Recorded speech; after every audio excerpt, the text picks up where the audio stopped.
Maintenant, c'est quoi la théorie de Max Weber? Weber est un auteur allemand, le plus brillant de sa génération, sans doute, puisqu'un homme politique, parce qu'il faisait également la politique. Il était à la fois sociologue, juriste, historien, philosophe et économiste, comme l'atteste la nature et le contenu de ses nombreuses et importantes publications. Il a révolutionné la pensée et la théorie politique, notamment du XIXe siècle.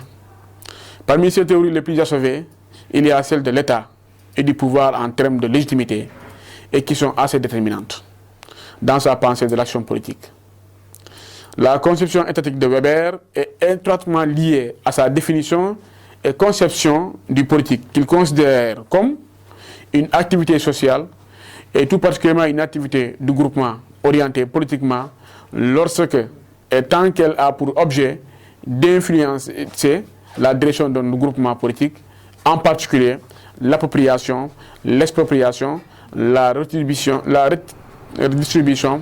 ou l'affectation des pouvoirs territoriaux. C'est un passage qui est extrait du cours de professeur Ali Badara Diop qu'il donnait à l'UCAD en L1, en licence 1. Pour Max Weber, alors, de façon précise, l'État est une entreprise politique de caractère institutionnel, dont la direction administrative revendique avec succès, dans l'application des règlements, le monopole de la contrainte physique légitime. C'est-à-dire que dans une société, il n'y a que l'État qui a le monopole de la violence physique. Il n'y a que l'État qui peut user de ses forces sociales, des forces de contrainte pour pouvoir pour pouvoir apporter l'ordre. Aucune autre force n'a le monopole de cette violence physique-là dans une société étatique. Il s'agit ici de l'instrumentalisation de l'État, qui repose sur des dispositifs où s'exercent des activités spécifiques. Les cadres dans lesquels ces activités politiques sont censées s'exercer sont les groupes politiques, à savoir l'État, les partis, les syndicats, etc. Voilà les cadres dans lesquels les activités politiques s'exercent dans une république ou dans un État. La formation de l'État, notamment celui occidental, qu'on appelle l'État westphalien, coïncidant avec la bureaucratie, est théorisée par les sociologues et anthropologues suivant les étapes suivantes. La spécialisation des gouvernants, c'est-à-dire à travers l'anthropologie qui identifie la centralisation de la coercition, l'institutionnalisation et la puissance publique.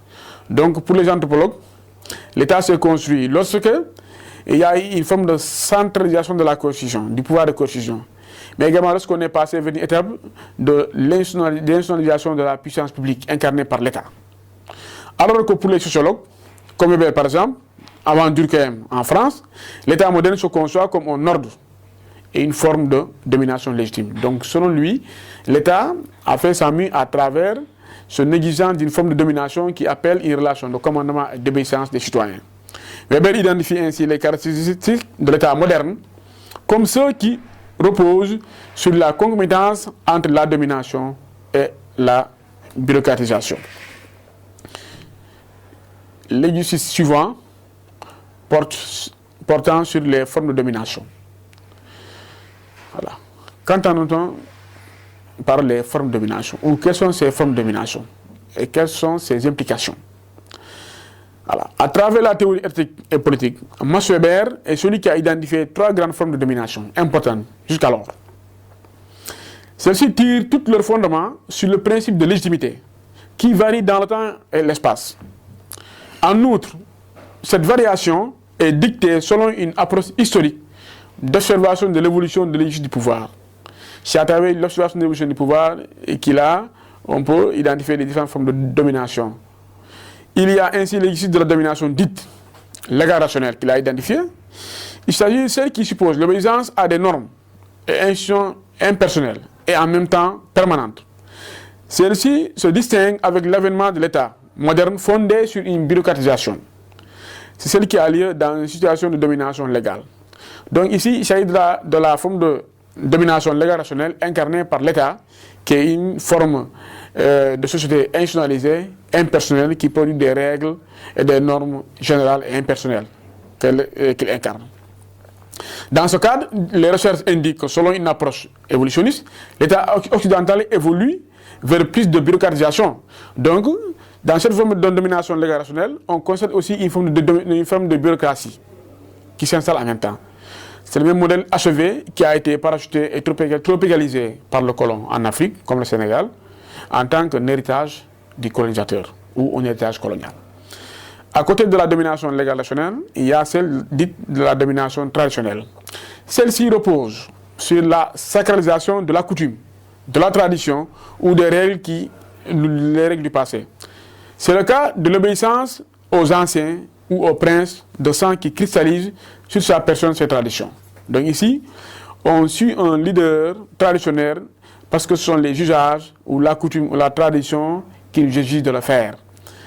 Enfin, nous avons la domination dite charismatique. Selon Weber, celle-ci porte sur les qualités intrinsèques du chef qui jouit d'une vertu ou de qualités exceptionnelles. Celui-ci suscite l'admiration, l'amour, la ferveur et la grandeur. C'est-à-dire les timoniers et patriarches dans les différents domaines, comme en politique par exemple, Mahatma Gandhi, Mandela, sont des leaders charismatiques entre autres aussi, et qui suscitaient une fascination de la population qui faisait qu'ils les suivaient, parce qu'ils incarnent des valeurs, des vertus qui sont importantes pour ces citoyens et ces populations-là. Nous allons passer au sujet suivant qui s'appelle les prérogatives des citoyens et la citoyenneté selon Marshall. Ici, il s'agit d'une combinaison des sujets 8 et 10, puisqu'ils sont assez proches, qu'on a constitué en un seul sujet pour pouvoir les aborder de façon beaucoup plus simple et pour pouvoir vous les expliquer. Alors, la démocratie moderne ou contemporaine coïncide avec l'irruption de la notion de citoyen, dès sa naissance en France dans le contexte du XVIIIe siècle. Discuter et repréciser ce terme fuyant est encore d'actualité dans un monde ou une société, notamment sénégalaise actuelle, où on parle de plus en plus de crise de valeurs et de citoyenneté. Donc c'est important de savoir c'est quoi cette notion de citoyenneté, ce qu'elle renferme. Tout le problème est alors de savoir quel contenu faut-il donner à cette notion, notamment dans le contexte de notre société africaine et sénégalaise en particulier. À travers les différents discours des hommes politiques, des leaders de la société civile, des acteurs des médias, on entend parler des notions de crise citoyenne, d'entreprise ou comportement citoyen. Donc dans le cadre de ce discours-là, il est souvent utilisé. Mais est-ce que véritablement nous le donnons le même sens? C'est là où réside tout le problème à régler. Alors, qu'est-ce que la citoyenneté ou un citoyen? La citoyenneté renvoie à l'ensemble des prérogatives et obligations, c'est-à-dire des droits et contraintes applicables aux populations d'une nation ou d'une collectivité donnée. Donc c'est l'ensemble des prérogatives et également des obligations auxquelles sont soumis les citoyens.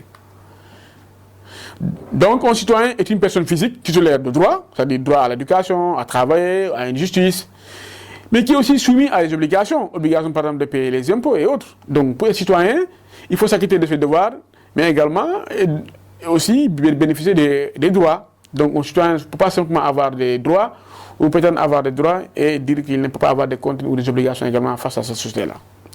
Ainsi, on constate que les prérogatives, c'est-à-dire les pouvoirs des citoyens, sont importants et variables aussi. Avec l'évolution, on constate que le citoyen est celui à qui on reconnaît des prérogatives, pouvoir de participer à la gestion des affaires publiques de sa cité. Donc, un citoyen doit pouvoir s'impliquer à la bonne marche, n'est-ce pas, des affaires de sa collectivité ou de sa localité. À noter que les citoyens donc d'une cité sont essentiellement les nationaux, par exemple, c'est-à-dire ceux qui portent la nationalité de cette société-là, ce qui exclut donc, en d'autres termes, les étrangers qui ne sont pas unis par le lien juridique de la nationalité à la localité publique. Donc, pour être citoyen d'une nation, il faut être attaché par celle-ci par un lien important qu'on appelle le lien de la nationalité. Voilà, pour être citoyen surtout.